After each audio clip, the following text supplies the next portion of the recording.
She was shaking, sweating, and whispering to herself in the mirror like her own reflection might talk her out of the worst mistake of her life. Lisa stood frozen in that cramped airport bathroom, blotting her armpits with a paper towel while telling the camera she felt like a drowned rat. Her wig cap was slipping, her anxiety was rising, and her silence about one huge detail was screaming louder than any words, because in less than 5 minutes, she would see Daniel for the first time in person. The man she told her daughter she wouldn't marry. The same man she flew across the world to possibly marry anyway. The same man she hadn't told the truth to yet. And that wasn't just nerves, it was guilt. Raw, loud, unfiltered guilt, trying to squeeze its way out through nervous laughter and oversharing about her crotch sweat. A continent away, another woman was standing in a different kind of tension. This time it wasn't the bathroom heat. It was colder, tighter. Sheena stood stiff beside Forrest while his mom, Molly, smiled at her with eyes that didn't blink. The kind of smile that says I'm being polite because people are watching, but underneath, it's all strategy. Forrest didn't say much. He nodded, held Sheena's hand, and kept glancing at his mother like a man watching a ticking bomb. Sheena tried to play along. She complimented the view, asked harmless questions, tried not to flinch when Molly brought up concerns in a tone that was anything but casual. But you could tell Sheena knew exactly what was happening. She wasn't being welcomed. She was being sized up, poked for weakness, baited into slipping. And Forrest? He looked like he wanted to disappear into the floor, like a man stuck between two women who both thought they knew what was best for him and weren't interested in asking what he wanted. Cut again. Different time zone. Different couple. Same fracture. Emma stared deadpan at the producer and said she still hadn't seen Zied's apartment. Not once. Not even for 5 minutes. She flew thousands of miles to spend time with a man she says she wants to marry, but can't even step foot in his real-life home. She smiled when she said it, but her voice cracked just slightly, like someone who didn't want to admit how much that stung. Instead, she pivoted. She said, maybe he was just shy. Maybe it was cultural. Maybe he didn't clean. But every excuse sounded thinner than the last. And deep down, you could tell Emma didn't believe any of it. She wasn't just asking about the apartment. She was asking where she actually stood in his life. But asking that question out loud might shatter the entire fantasy she came here chasing. Lisa wiped her face one last time and looked straight into the camera. She said she was going to be honest. Just not today. She wanted to get comfortable first. Let things settle. Feel the vibe. But that wasn't strategy. That was stalling. Because Lisa knew what she was doing. She knew her daughter would feel betrayed. She knew Daniel didn't have the full picture. She knew the longer she waited, the harder it would be to explain. And yet, instead of backing out, she adjusted her top, took a breath, and stepped out of the bathroom like she could just will everything into place with a big enough smile. Meanwhile, Forrest's mom leaned into Sheena and said she was really excited to meet her family, even though she had already called them manipulative, dangerous, and dishonest just the night before. Sheena froze for half a second. That fake smile slipped, barely, before returning with extra effort. Forrest blinked slowly. His mom laughed like nothing was wrong. But it wasn't just a meeting. It was a power play. A slow, creeping test of who controlled the room and who was going to fold first. And Zied? He was texting. Emma watched him out of the corner of her eye, trying not to flinch when she saw another girl's name pop up. She didn't say anything right then. Not yet. But her silence wasn't peace. It was stacking up. And eventually, it was going to explode. Lisa spotted Daniel from across the terminal. He was already smiling, already waving, already walking toward her like nothing was off. She plastered on a grin so wide it almost hid the panic still dripping down her neck. He opened his arms. She moved forward. And right before they touched, her whole body tensed like a crash was coming, and she was still going to let it happen. Lisa leaned into the moment like confidence was a switch she could flip. Laughing too loud, touching Daniel too often, acting like nothing inside her chest was racing out of control. Because once she walked through that airport door and into his arms, there was no space left for doubt. No pause. For honesty, no rewind button for promises already broken back home. She talked fast. She joked. She kept the energy high, almost frantic, as if silence might expose the truth sitting between them. Daniel ate it up. He looked at her like this was destiny finally arriving on schedule, like every delay and red flag had only made the ending sweeter. And then, before the jet lag could wear off or reality could settle in, he did something that should have slowed everything down, but instead sped it into dangerous territory. He proposed. No long conversations, no hard questions, no time to breathe, just a ring, a knee on the ground, and a moment so big it drowned out everything Lisa hadn't said yet. Her face froze for a split second. Not shock, calculation. The kind where your brain is racing through consequences while your mouth prepares the reaction everyone expects. She smiled. She gasped. She cried. She said yes with the enthusiasm of someone afraid that hesitation might expose cracks she was desperately trying to cover. Daniel looked relieved, like he had secured something precious before it slipped away. But securing something too fast doesn't make it safer. It usually means you are scared it won't survive daylight. Across the ocean, Forrest was trying to do something far less dramatic, but somehow harder. He was trying to say no to his mother without detonating his entire family dynamic. Every sentence started soft, careful, padded with respect, but Molly wasn't listening for tone. She was listening for control. She asked questions she already had answers to. She raised concerns that sounded reasonable until you noticed they always ended with her getting her way. Forrest shifted in his seat, rubbing his hands together, choosing his words like stepping through a minefield. He said he wanted to meet Sheena's parents alone first. He said it mattered to Sheena. He said it mattered to him.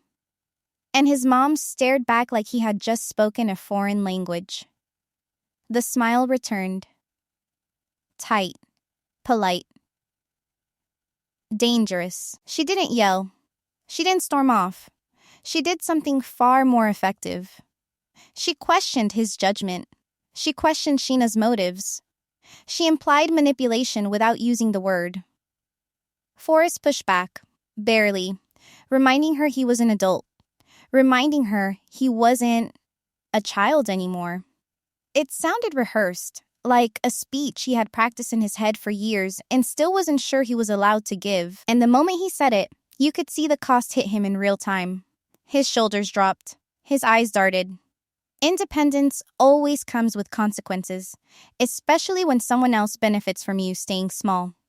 Then the tone shifted again. Different couple. Different country. Same emotional dodge. Laura sat beside beer can and talked. And talked. And talked. She explained her body, her weight loss, her loose skin, her fears, her hopes. She filled every second with words, so there would be no room for rejection to sneak in. She wasn't asking for reassurance. She was manufacturing it, stacking explanations on top of each other like proof she deserved to be wanted. Beer can nodded. He smiled faintly. He said, very little. Not cruel, not kind, just present enough to keep things moving without committing to anything deeper. Laura kept going. She laughed nervously. She repeated herself.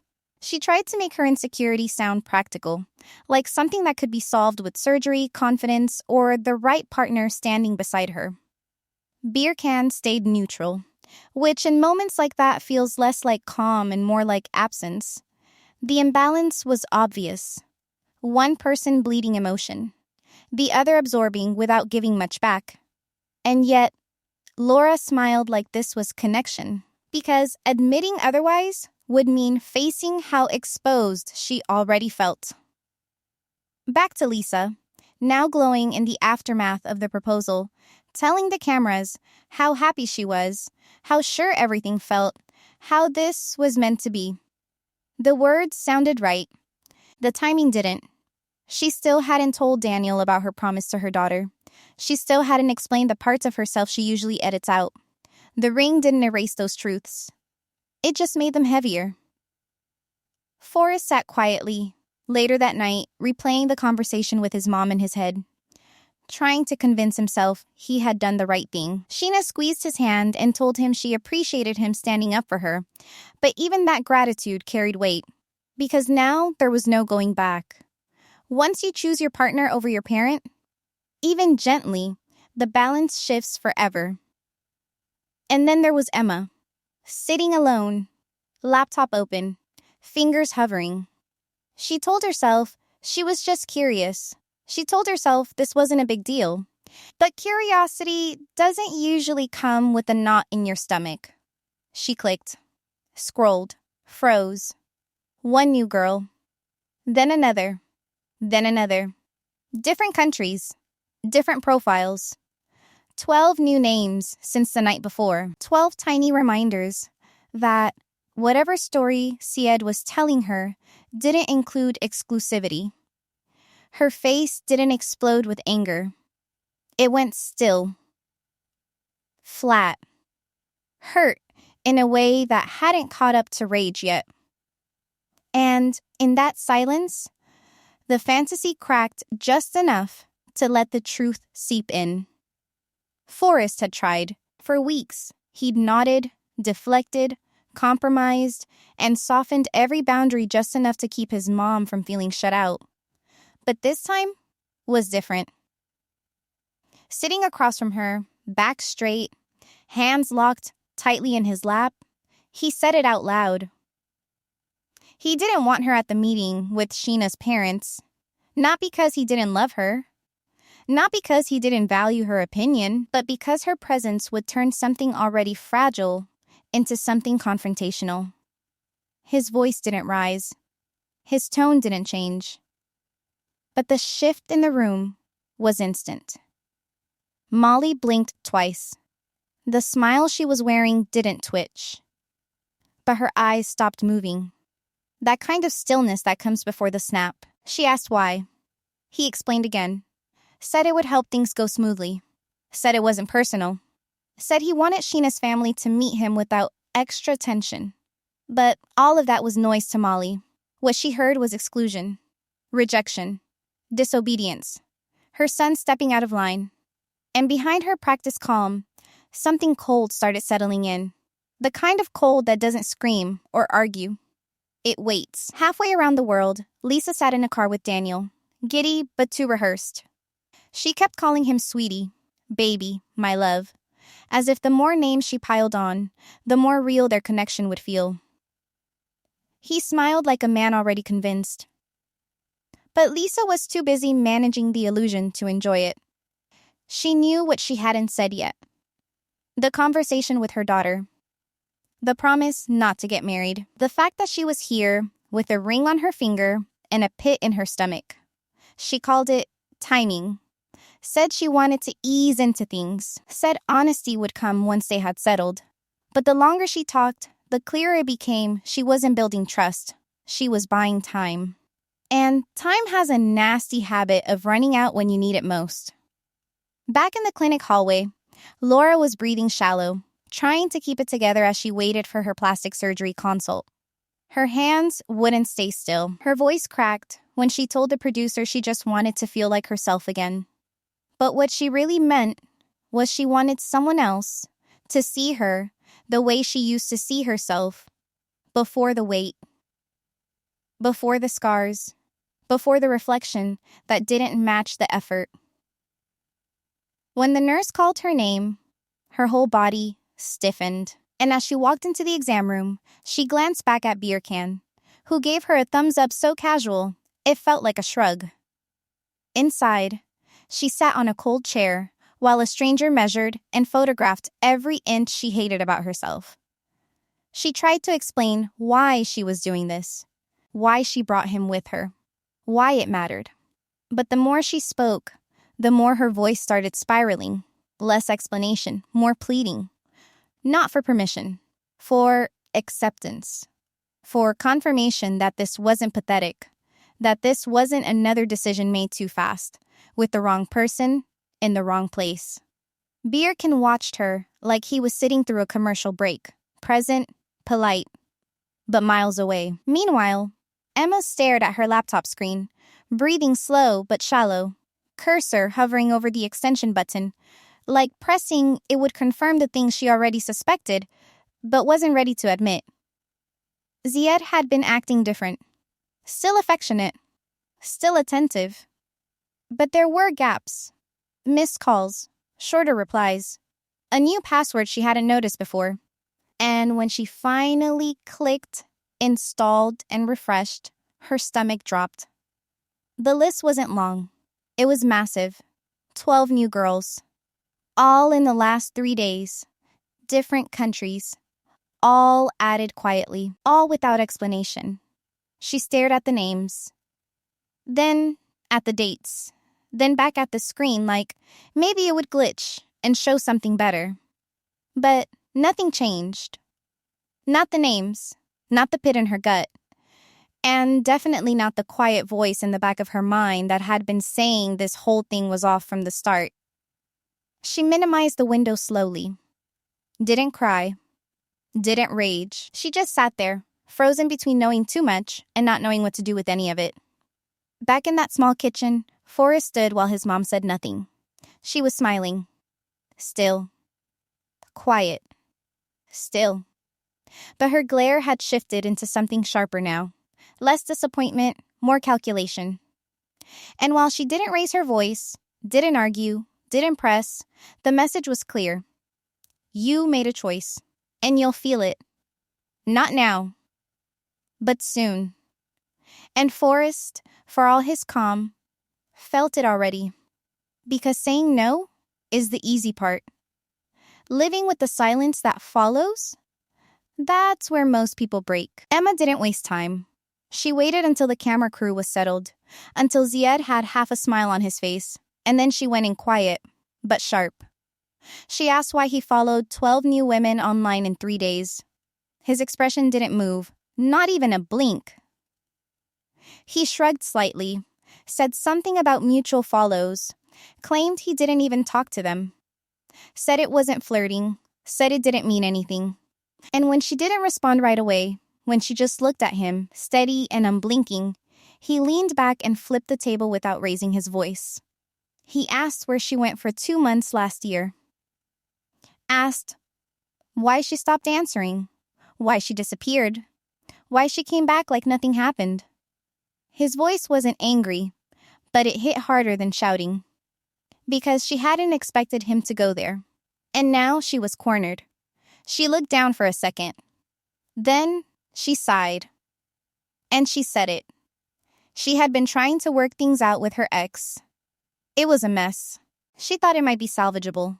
It wasn't. And yes, she dropped Zied without a word. Not out of cruelty, she said, but out of panic. That made it worse. Because panic sounds honest. But in a relationship built on trust, it's a slow poison. Zied looked at her and didn't speak. Just nodded once, like someone checking off a box they already knew was true. Emma tried to soften it, said she was in a bad place, said she hadn't expected this to become real, said she didn't want to hurt him. But nothing landed right. Every sentence sounded like it was written to cover a bruise, not heal it.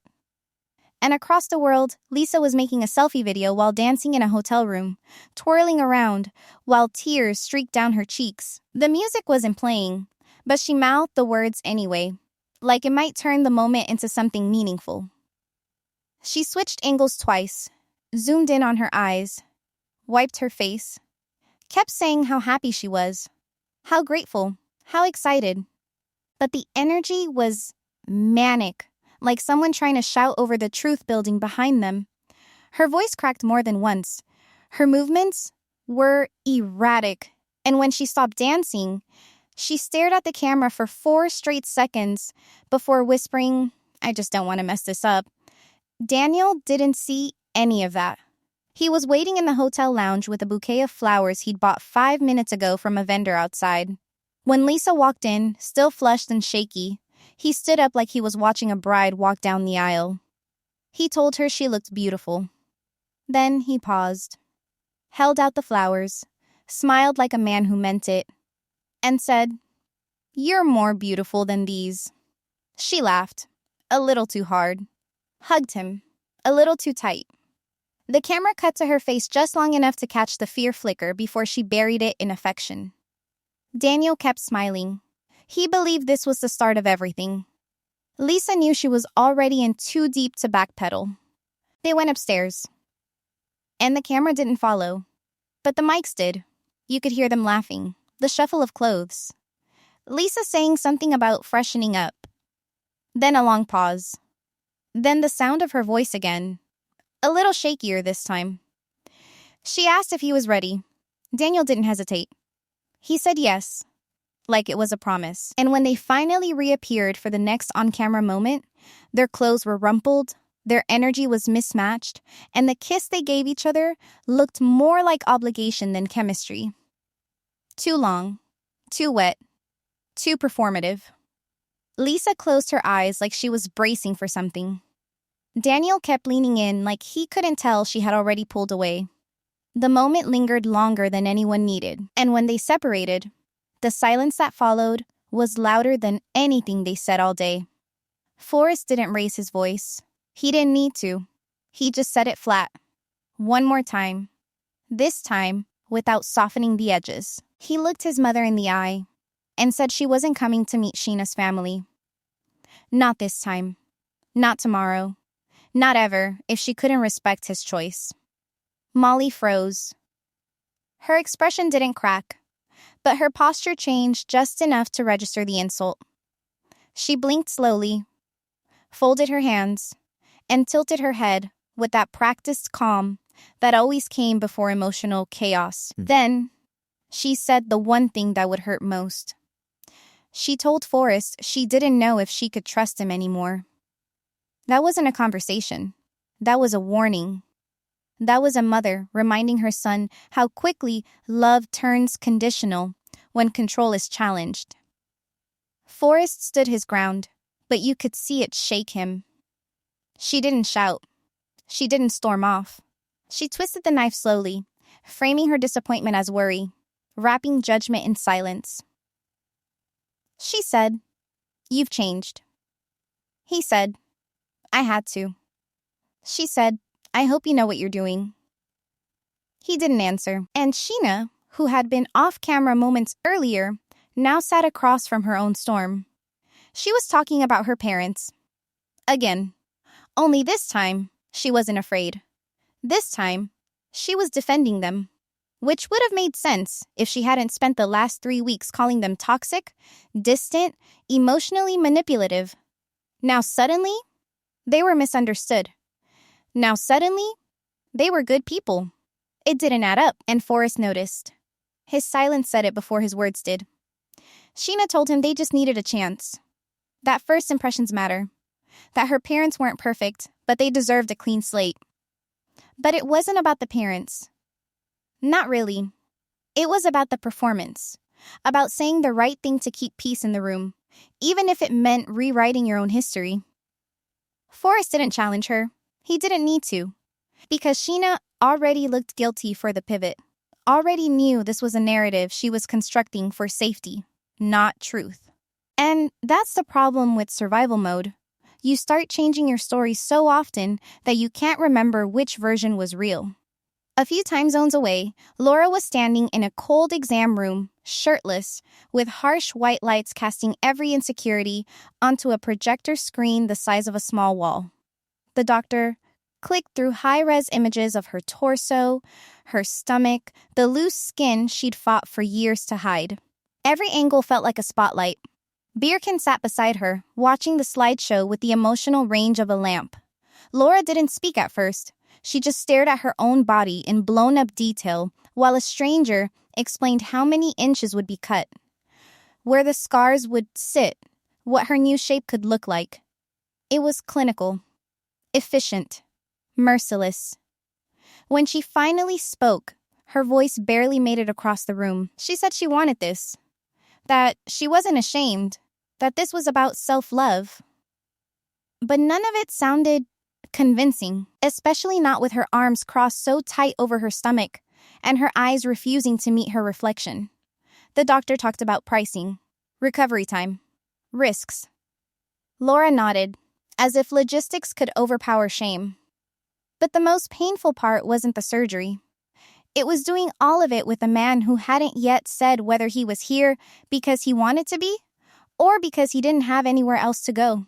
Beer Can smiled faintly and said she looked fine, then added, "But if it makes you happy, do it." The words were meant to sound supportive, but they rang hollow, because when someone cares, you don't have to ask twice if they're really with you. And when someone doesn't, their silence becomes louder than any rejection. Everyone in these rooms was in a standoff. Forrest and his mother, locked in a power struggle neither could admit was about control.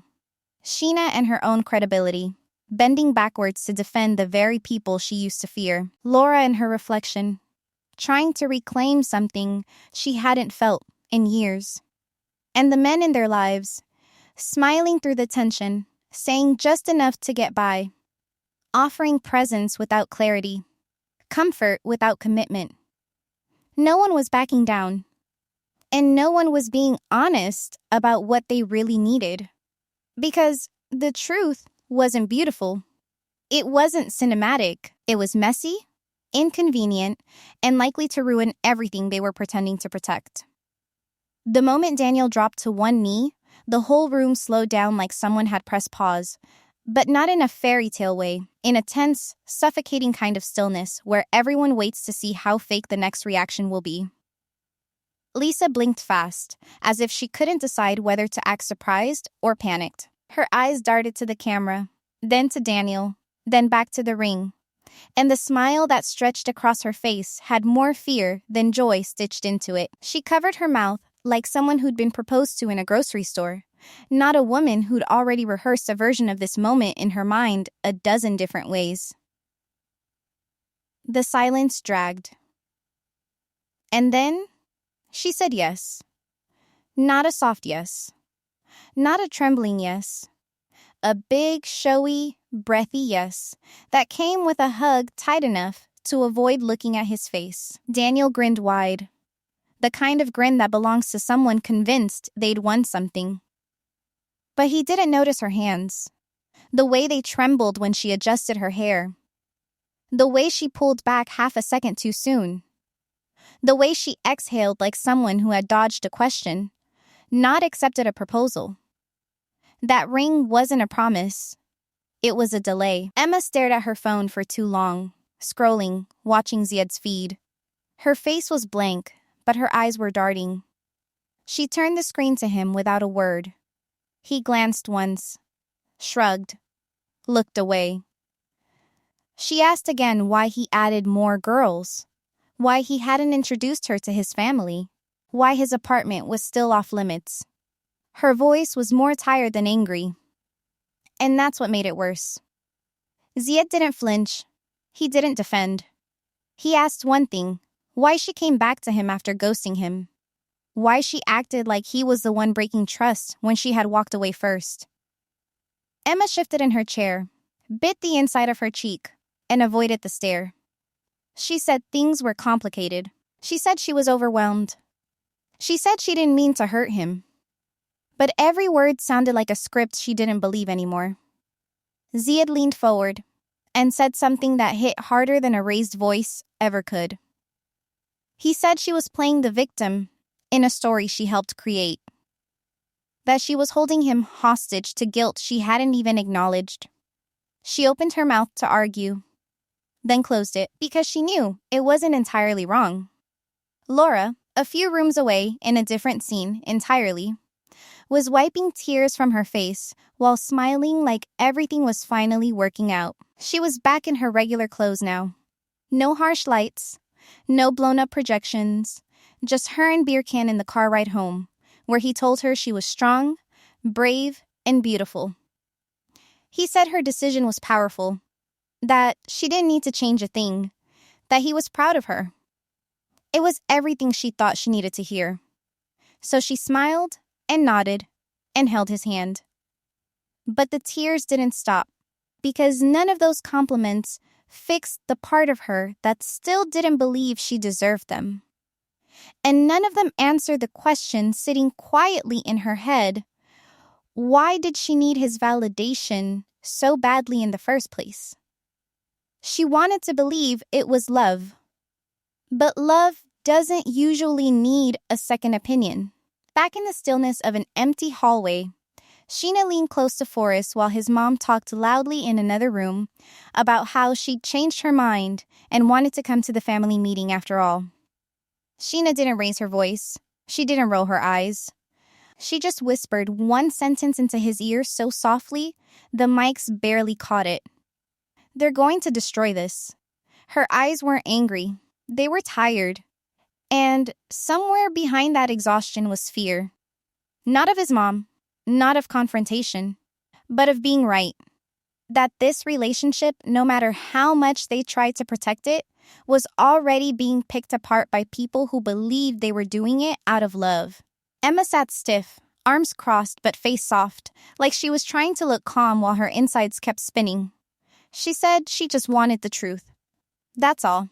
She wanted honesty, clarity, answers. But every time Zied asked her something direct about why she ghosted, about the ex, about the timeline, she swerved, changed the subject, asked something else. It was deflection dressed as concern. He noticed. His questions got slower, quieter, but more pointed. Emma kept saying she was ready for transparency, but transparency wasn't the problem. It was accountability. And that's the line she kept dodging without looking like she was running. She insisted she wasn't accusing him of cheating, just that she wanted to understand. But understanding only works when both people admit what they've done. And Zied, who had once played the role of the passive patient boyfriend, now sat straighter, more still. Not angry, not defensive, just watching her twist around her own words, and trying to decide if it was worth arguing with someone who had already rewritten their version of the past. Forrest, meanwhile, was walking slowly next to Sheena on the sidewalk, listening to her vent while staying unusually quiet. She was frustrated, confused. Her parents had agreed to meet. His mom was threatening to show up anyway. And he hadn't said anything yet. She stopped mid-sentence and looked at him. Asked why he was being so quiet. Forrest said he didn't want to make things worse. Said he was trying to keep the peace. Said sometimes silence was smarter than adding more conflict. But Sheena didn't want silence. She wanted backup. She wanted partnership. What she got was a man so afraid of escalation that he'd rather disappear emotionally than risk another confrontation with his mother. She didn't yell. She didn't walk off. She just nodded, like someone who had gotten her answer, even if she hated what it meant. Inside a hotel room across the world, Lisa was sitting cross-legged on the bed, trying to sound casual while holding a box of condoms in one hand and Daniel's attention in the other. She made a joke about getting clean, told him to hop in the shower, said they were ready. Her tone was playful but forced. Too rehearsed. Too loud. And when Daniel didn't jump up with excitement, when he hesitated for even a breath, her smile cracked hard. Her eyes blinked too fast. Her voice got tight. She said it again, but this time with a laugh that didn't land. Daniel nodded slowly, stood up, and walked to the bathroom. She sat perfectly still after he closed the door, like she couldn't figure out if she was being rejected, ignored, or simply misread the moment. Her panic didn't come with shouting. It showed up as stillness. The kind that floods your chest when you realize you've offered too much and the other person didn't meet you there. Everywhere, silence was doing the work words should have done. Emma hiding behind questions she wasn't answering. Forrest using peace as an excuse for withdrawal. Lisa trying to turn tension into intimacy with humor, only to be met with hesitation. None of them were being honest. Not with each other. Not with themselves. Because honesty requires vulnerability. And every one of them had learned the hard way that vulnerability rarely pays off the way it promises to. The screen split for a moment. 3 women, 3 rooms, 3 relationships that looked fine on the surface, but were one real conversation away from breaking apart. Emma scrolling her phone, lips pressed tight, Zied in the background pretending not to notice. Sheena sitting across from Forrest, watching him scroll while she bit the inside of her cheek. Lisa on the hotel bed, hugging her knees, staring at the bathroom door that hadn't opened yet. All of them quiet, all of them pretending they weren't waiting for something that already wasn't coming. Laura was smiling at first, nodding politely, as beer can rattled off numbers like they weren't attached to consequences. He didn't start with the worst part. That came later. First, he said his job situation was complicated. Then, he mentioned a few bills that got out of hand. Then came the admission that he owed money to multiple lenders, and suddenly the tone shifted. Laura's smile faded. Not all at once, but piece by piece. Her posture stiffened. Her fingers locked around her phone. She asked him what he meant by a few. He said 5 figures. She asked about his job. He said it was more of a break than a firing. Then he looked at her like the next part wouldn't be that big of a deal, like it wouldn't matter if they were building something real. And then he said it. He didn't have a place to stay. Not officially. Not consistently. Not anymore. She didn't speak. Her eyes didn't move. For a full 4 seconds, her entire face froze like someone had pressed pause. Then, without even realizing it, she smiled. Not a happy smile. A survival reflex. The kind you wear when your body wants to panic, but your mind is still trying to keep the situation from spinning out in public. She said okay, but it came out quiet, unsure, trailing off at the end. He kept talking, but she wasn't listening anymore. She was already doing math in her head. Emotional math. Financial math. Survival math. Meanwhile, Lisa was pacing. Not on camera. Not where anyone could see it yet. She had turned off her mic. Said she needed a moment. But the camera caught enough. The sound of the bathroom door slamming. The muffled voice arguing with itself. The plastic bag of toiletries hitting the floor. Something about the condoms again. Something about Daniel not reacting. Something about doing everything right and still not being enough. This wasn't romance. It was collapse disguised as intimacy. A full meltdown off camera, while Daniel sat on the bed, confused but not chasing her. He didn't ask what was wrong. Didn't get up, just waited. Like if he sat still long enough, she'd come back pretending nothing happened. And she did. Eventually. Face washed, energy reset, joke loaded. The kind of reset that doesn't fix anything, just delays the fallout until it's someone else's problem. Emma was already in that stage. Sitting at a dinner table with Zied and 3 of his friends, all of whom looked at her like she'd shown up wearing red flags as accessories. One asked how long they'd been serious. Another asked if she'd met his family. A third asked if she'd be living here permanently or just visiting. The questions weren't casual. They were sharp, purposeful. Emma tried to keep up. She laughed too loudly at a joke that wasn't funny, sipped her drink too fast, nodded along like she wasn't losing ground with every second. Zied didn't step in. He didn't soften anything. He watched her stumble and didn't offer cover. When she said, "We're good," it landed hard, too polished, too fake. The words hung in the air, untouched. His friends didn't nod. They didn't agree. They just looked at her like they already knew how this was going to end. Not with a breakup. Not yet. But with the slow unraveling of something built too fast, on top of too many unspoken things. Back in the quiet of the apartment, Laura finally asked a question that had been building all evening. She asked where exactly he planned to stay after this trip. Beer Can looked up from his phone and said it without flinching, without apology, without hesitation. I don't have a place to live. No explanation. No follow-up. Just that. Laura didn't blink, didn't move. She just stared forward, lips parted slightly, eyes wide, but empty. She had come here to feel wanted, to feel seen, to feel like she could finally stop hiding. Instead, she realized she had walked straight into someone else's disaster with her heart wide open and no exit plan. Daniel sat at the edge of the hotel bed, scrolling through his phone while Lisa stared out the window, legs crossed, body angled just slightly away from him. The silence between them wasn't peaceful. It was packed, tense, too long to be casual, too short to be called a fight. Every time one of them started to speak, the other shifted, changed the subject, or acted distracted. This wasn't comfort. It was performance. Two people playing the role of couple because they'd already committed to the title. The ring on her finger wasn't heavy in weight, but it might as well have been welded to her guilt. Lisa asked if he wanted to go out for food. Daniel shrugged, said whatever you want, baby. He didn't look up from his phone. She didn't push.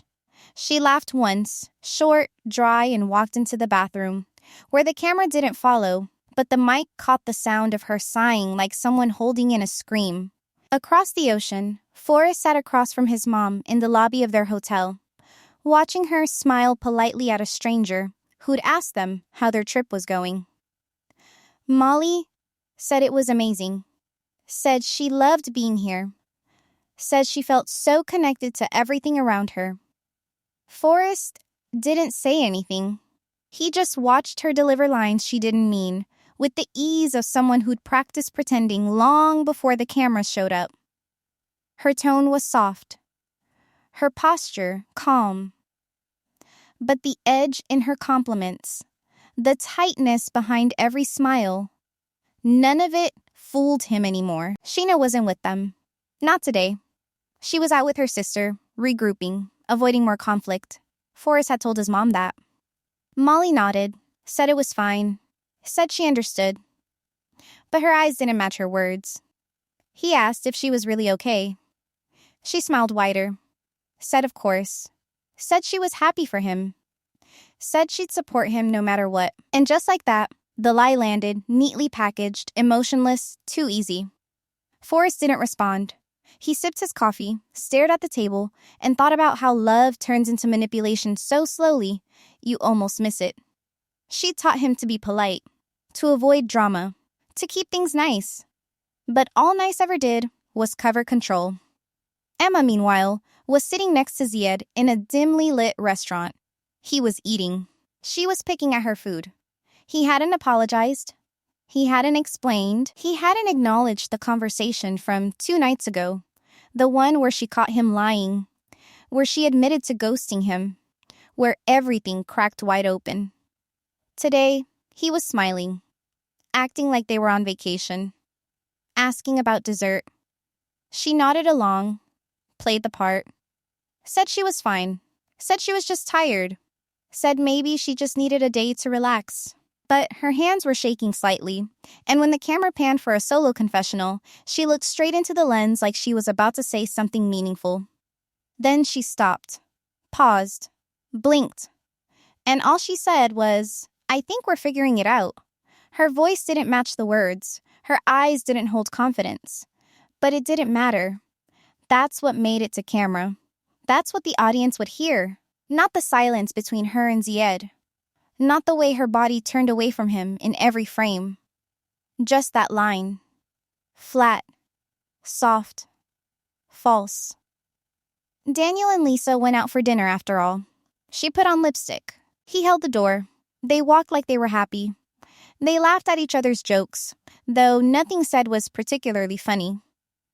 At the table, Lisa asked him what his friends thought of her. He said they thought she was amazing. She smiled like it mattered, like it erased all the things she hadn't said yet. Like maybe this could still feel good if they kept stacking compliments fast enough to drown out the tension. Back at the hotel, Forrest excused himself, said he needed to make a call. Molly smiled again, said she'd see him later. He left, but not before glancing over his shoulder one last time. She was already talking to the front desk, smiling, charming, and still completely disconnected from the person she claimed to support. Forrest knew what was coming. The silent withdrawal. The guilt trip disguised as affection. The carefully timed reminders that he was abandoning her, not growing up. Emma and Zied walked out of the restaurant and into the night air. He held her hand. She didn't pull away. But she didn't grip it either. They walked down the street like they were being filmed, which they were, and Emma forced another laugh when Zied made a joke about Moroccan weather. Her shoulders slumped the moment the camera stopped. And when he asked if she was okay, she said, "I'm great," without looking up. 3 couples. 3 different countries. Same lie. That everything was okay, that things would work themselves out. That love, or whatever they were calling this, was enough to cover silence, doubt, distance, and control. The final shot lingered on Laura, sitting in a dark hotel room, scrolling her phone while beer cans snored softly behind her. She looked straight ahead, then down, then back again. Whispered to herself, "He's trying," and turned off the light. A bold-faced lie, said softly enough that she almost believed it. Lisa stood in front of her phone camera, holding it at just the right angle, using the hotel lamp as lighting. Her voice upbeat in that artificial way influencers use when they're trying to convince everyone else that nothing's wrong. She told her audience she was so happy, so blessed, so grateful for the love Daniel had given her. She said the proposal was beautiful, that she felt seen, that this journey had been worth every single second. And even as she said it, her hand trembled just slightly, the corners of her eyes tight from holding back whatever she didn't want to admit. She talked about their future plans. She talked about intimacy like it had been easy. She said they'd had the best night, even though she'd cried off camera and Daniel had barely spoken since. But Lisa knew how to build a narrative. She knew what kind of clip people would share. So she sold the lie with a wide grin and a voice full of fake clarity. She wasn't just talking to her followers. She was talking to herself, begging the version of the story in her head to be true. Emma sat on a bench near the old Medina, the call to prayer faint in the distance, her arms folded and her expression soft but strained. Zied stood nearby, on his phone, scrolling, barely acknowledging her. She turned to the camera and said they were doing better, that sometimes couples just needed time, that miscommunication was normal when you're bridging 2 cultures. She didn't mention the cold stares from his friends. She didn't mention the silence in the car. She didn't say that she hadn't seen his apartment, that his family still didn't know she was even in the country. Instead, she talked about hope, about patience, about learning. The words came out like a press release, not a feeling. The smile stayed frozen, even as her eyes flicked toward Zied again. He still hadn't looked up. Forrest was helping his mom pack. She was folding clothes with extra care, humming a tune she used to sing when he was a kid. She told him she was proud of how he handled everything, said he showed maturity, said she supported his relationship now, really. Forrest nodded. He said thank you.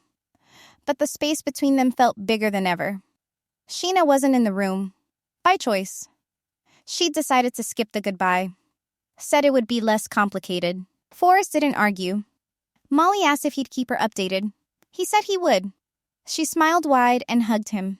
It looked warm, supportive. But the hug lasted just long enough to remind him that her approval was always conditional, and now it was back on the table. At least until the next time he pushed too far. Laura sat beside Beer Can on a sun-drenched patio, holding a glass of water with both hands while trying to stop them from shaking. She said she felt lucky. Lucky to be with someone who didn't judge her. who understood her, who accepted everything about her body, her history, her fears. Beer Can nodded like someone half listening to a podcast. He wasn't cruel. He wasn't checked out entirely. But he wasn't invested either. When Laura looked at him for confirmation, he smiled and said, "Yeah, you're amazing." She smiled back, but it didn't reach her eyes. The truth was, she didn't feel lucky. She felt relieved. Relieved that she wasn't alone, that someone hadn't left, that she could tell herself this was enough. Because anything more would require starting over, and she was too tired for that. Too tired to rebuild. Too tired to gamble.